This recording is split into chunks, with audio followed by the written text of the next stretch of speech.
Welcome to China Money Podcast, your source for local knowledge and insights on investing in China. Go to our website at chinamoneypodcast.com for more great episodes. I'm your host, Nina Xiang. Our guest today is Alberto Forchielli, Managing Partner at Mandarin Capital Partners. He's talking to me today near his office in Italy.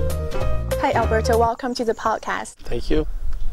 Can you first give us a little introduction of the fund and also the strategy? Yes, Mandarin Capital Partners has been set up to encourage Chinese companies to invest in Europe and European companies to invest in China.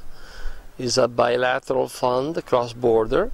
We have invested all of the 300+ million euro we had, plus we did a number of leverage buyouts, so our overall volume of investment has been 1 billion euro. Your focus is industrial companies.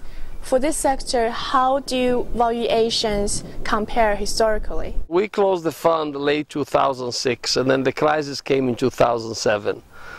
And then we had the second euro crisis last summer. The last is still going on now. With the crisis, the multiples have coming down. We never bought anything for more than 7 times EBITDA. And I think we even went down to buy a great company for 3.2 or something like that, which is unheard of in China. In China, you pay like 20, 30 times, 40. And companies are full of technology, profitable, full of cash. So you definitely can do an incredible multiple arbitrage with those companies. Also, when we deal with European company, we never pay for their China upside. We did an exit, we closed yesterday, and it was 4 companies we bought, we merged in the pharma business, and we sold them 1 year later at 3 times our original investment.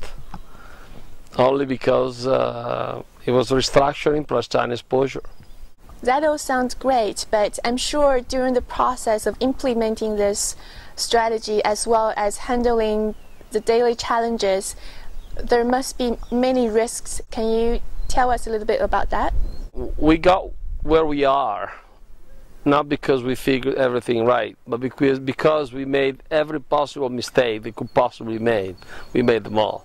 The first mistake is when people want to talk to you just to gain knowledge, and then they want to use you and they make you work like crazy for 1 year or something.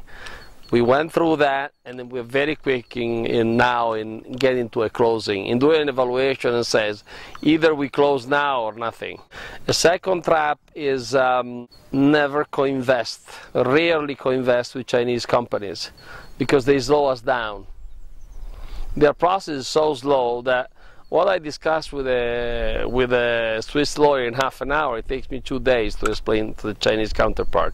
So I'm forced to go at a very slow speed.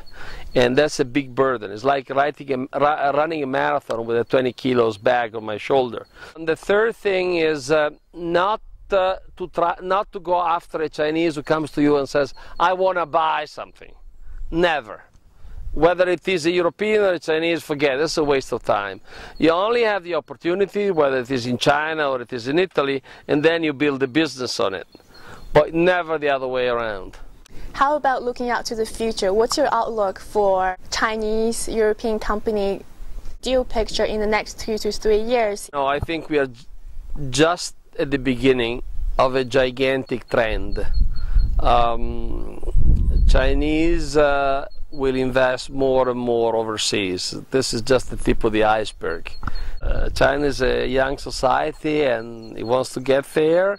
Europe is a welfare society and people want to retire and be relaxed.